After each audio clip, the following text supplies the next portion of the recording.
As you know from my earlier statements and writings, this is exactly what I thought the government should do, and I'm glad they have done, which is that there is no question in my mind that we had to give some sort of fitting response to the terror attack. The terrorists had to be taught that there was a price to be paid.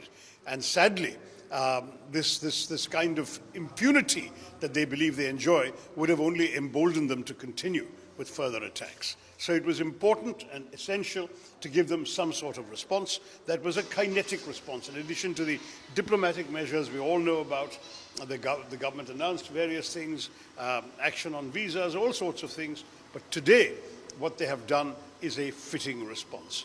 Secondly, it's been a calibrated, measured response.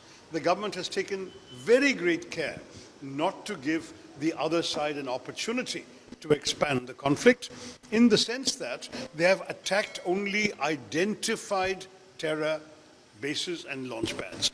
Every one of the places mentioned in this morning's briefing has been known to host terrorist organizations like the Lashkar-e-Toiba, the Hizbul, the Jaish-e-Mohammed, and so on. So we've really got, I think, a very responsible, thought-through approach in attacking only these places. Attacking them at night also minimizes collateral damage for civilians. I think even the Pakistanis have only claimed 3 civilians have been killed in these raids, which shows that we were dismantling the terror infrastructure. We were not interested in killing individuals. The Pakistani denials lack all credibility. Let's remind the world that Pakistan also denied that they even knew where Osama bin Laden was until he was found in Pakistan. They denied 26/11 until Qasab was interrogated, they had to admit. And of course, they denied other attacks where intelligence intercepts by foreign countries established their complicity. So their denials are worth nothing, absolutely zilch.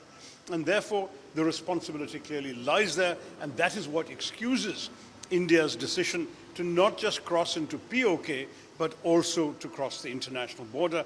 Bahawalpur is very much inside Pakistani sovereign territory, and technically, therefore, the Pakistanis are right to claim it's a violation of sovereignty, but we only hit terrorist bases, and we avoided all other military installations.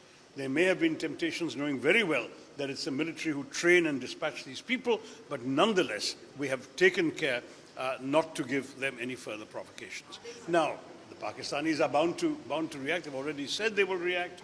They've already also reacted across the line of control in terms of artillery shelling. I'm sorry to say some of our civilians on the Kashmir side have lost their lives. It has been a very sad and painful situation. But at the same time, some actions are necessary and some sacrifices have to be made. My heart goes out to those individuals who have been affected by this on the Indian side. But I do believe the government needed to do this, and I think my party has already announced complete solidarity and support to the government. The nation must stand united at this time. To my mind, we'll have to remain on alert for some more time to come, for the simple reason that the Pakistanis are threatening further action. But international diplomacy and other measures are going to work. I think everyone understands the reasons for what India did, and probably will have some appreciation for the way in which we did what we did. So I'm still hopeful that this matter can be contained without uncontrollable escalation. But no one knows. We have to watch it very carefully, and I think we all stand with the government in resolution, in determination, and in love for our motherland.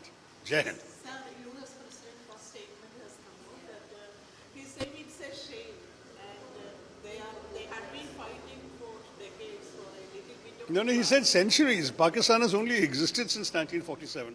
How can they have been fighting for centuries? I'm sorry to say that. No, he said decades and centuries. He said both. So I don't think we need to react to that.